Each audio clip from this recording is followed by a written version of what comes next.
Today I will be doing a video on Flashback.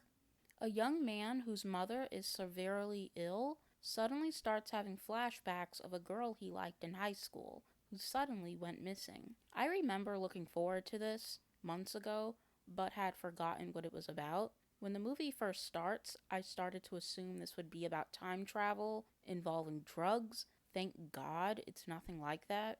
The movie starts off with a man visiting his mother in the hospital who has forgotten who he is and isn't showing signs of getting better.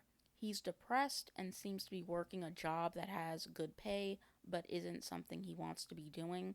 He's basically just trying to survive. One day, while driving to work, he bumps into a homeless man. It's hard to express my feelings about the film without giving too much of the plot away, so this will have some spoilers. I rewatched certain parts of the movie, and taking a second look, I think the whole movie is based in reality and not really sci fi. Anything trippy that goes on is either due to drug use or trauma. So, again, taking a second look, I think the homeless man who looks like an addict is what triggered the main character's sudden obsession with this girl he used to know in high school because he met her through drug use, particularly a drug called mercury. I don't think this homeless man was actually talking to him, and I think because of the difficult time he's having with his mom, he starts venturing off into wayward thinking. He starts seeking something that can distract him. He was infatuated with this girl, I guess because she was just different from what he was used to, and now he's obsessed with her again and needs to seek her out 15 years later to gain some kind of control. But he ends up not being able to find any trace of her. He then starts to suspect something sinister may have happened to her.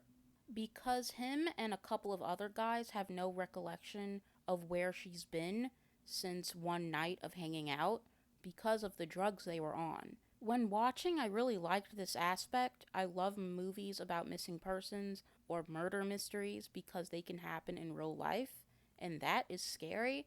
Seeing these characters trying to put the pieces together about what happened that night was so interesting and spooky. Whatever was done to that girl made my skin crawl. Like, just the very idea, like my mind going into a million places about what could have happened to her. It was really, really creepy. It was such an interesting watch. Then the last 35 minutes threw me through a loop. I had no idea what was going on after that. It stopped being a missing persons mystery and then felt like a huge acid trip.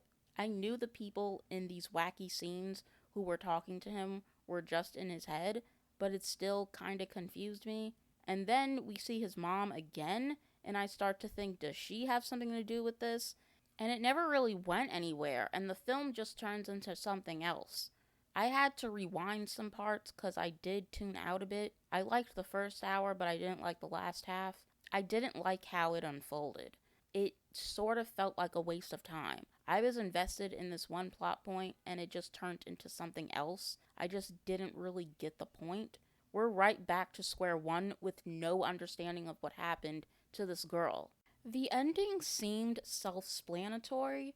After the really bad drug trip, he no longer wants to deal with this girl at his high school, and he meets a nice, clean cut girl at the same school who is now his wife. And years later, his mom gets sick, and because of this trauma, he ventures off into unstable thinking and behaviors. And because of the drug use, he thinks this girl went missing, all because he didn't remember.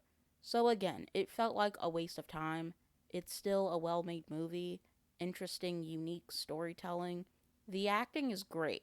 And I personally don't like Dylan O'Brien for two reasons. One of them being he bashed Joker during the Oscars. I think he's mad his career flopped after Teen Wolf, and now he's trying to gain woke points by bashing Joker and the white male patriarchy. And I didn't like that, but he was still good. I give him his props. He can carry a movie, I guess. But yeah, I give this a 6 out of 10 because it was entertaining for the most part. It's just really confusing at times, but still worth checking out. By the way, what the heck happened to these two guys?